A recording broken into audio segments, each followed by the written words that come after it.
Praise Lord दोस्तों, प्रभु यीशु मसीह के मधुर नाम में आपको बहुत बहुत सलाम और नए साल की बहुत बहुत मुबारकबाद।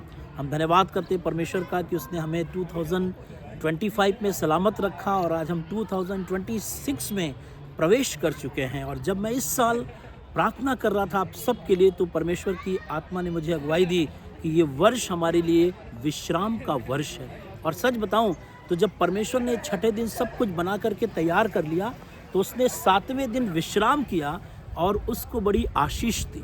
Hallelujah. So this is the year of rest. आप देखिएगा परमेश्वर आपको बहुत सी चीज़ों से आराम देने जा रहा है इस साल।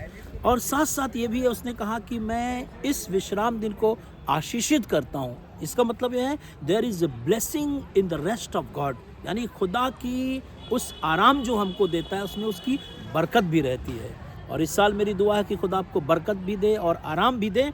पर हाँ, निर्गमन जब हम उसका 20वां अध्याय पढ़ते हैं, उसके 8वें पद को पढ़ते हैं, तो परमेश्वर ने एक अपने उस जो कलाम दिया था उसमें एक चीज़ को आगाह कर दिया था, और वो ये था, निर्गमन 20:8 में लिखा है, तू विश्राम दिन को पवित्र मान के स्मरण करना। Hallelujah.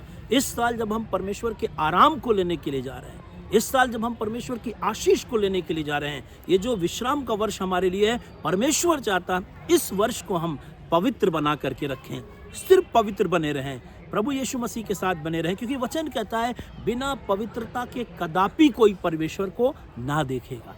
Hallelujah. So I am telling you, अपने आप को पवित्र बनाए रखें और परमेश्वर आपको बड़ी बरकत और आशीष देने के ऊपर है। मैं याद करता हूँ, याकूब अकेला अपने मामा के घर भाग के गया था और वहाँ 20 साल रह करके वो बहुत धनी हो गया था। लेकिन वापस जब अपने पिता के पास लौट के आया तो उसने सब चीज़ों को नदी के उस पार छोड़ दिया और अकेला रह गया। तब एक स्वर्गदूत आकर के उससे मल्लयुद्ध करने लगा और तब याकूब ने परमेश्वर से कहा, मुझे आशीष दे। स्वर्गदूत से उसकी लड़ाई चलती रही। स्वर्गदूत ने उससे पूछा, तेरा नाम क्या है? उसने कहा, मेरा नाम याकूब है। तब उसने कहा, अब तेरा नाम याकूब नहीं, तेरा नाम इज़राइल होगा। तू शुद्ध मन का हो गया, तू पवित्र हो गया है, मैं तुझे आशीष देना चाहता हूँ। मेरे कहने का मतलब ये है कि आपने दुनिया में बहुत कुछ हासिल किया, पिछले साल आपने बहुत कुछ हासिल किया, आपको खुदा ने बहुत बरकत और आशीष दी, पर उन सब चीज़ों को एक किनारे रख दीजिए और अकेले खड़े हो जाइए ताकि खुदा आपसे बातचीत करे, उसका फरिश्ता आपसे बातचीत करे।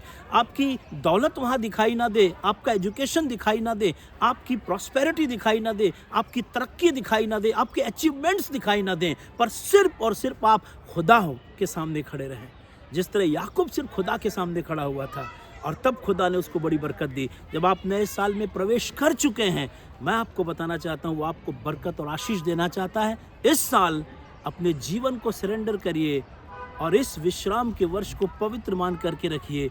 परमेश्वर आपको बहुतायत से बरकत और आशीष देगा और किसी भली वस्तु की घटी आपको नहीं होने देगा। हालेलुया।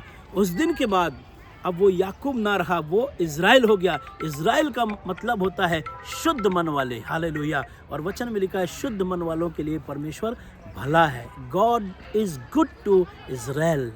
हालेलुया। इस साल खुदा आपके लिए भला बना रहेगा और आप उसके आराम को प्रवेश कर चुके हैं। आप उसके आराम को you will experience his rest and peace, और खुदा आपको बड़ी बरकत और आशीष देता चला जाएगा। सो खुदा आपको बहुत बरकत और आशीष दे। मेरी दुआएं और शुभकामनाएं आप सबके साथ हैं। And I promise to pray for you. मैं वादा करता हूँ आपके लिए दुआ करता रहूँगा। आइए इस पूरे वर्ष हम अपने आप को पवित्र बनाए रहें, परमेश्वर के अनुग्रह में, उसके वचन के द्वारा, उसके आत्मा की गाइडेंस के द्वारा, उसके साथ संगति के द्वारा, ताकि परमेश्वर का नाम हमारी ज़िंदगी से बहुत जलाल पाए। नए साल की बहुत बहुत मुबारकबाद। God bless you.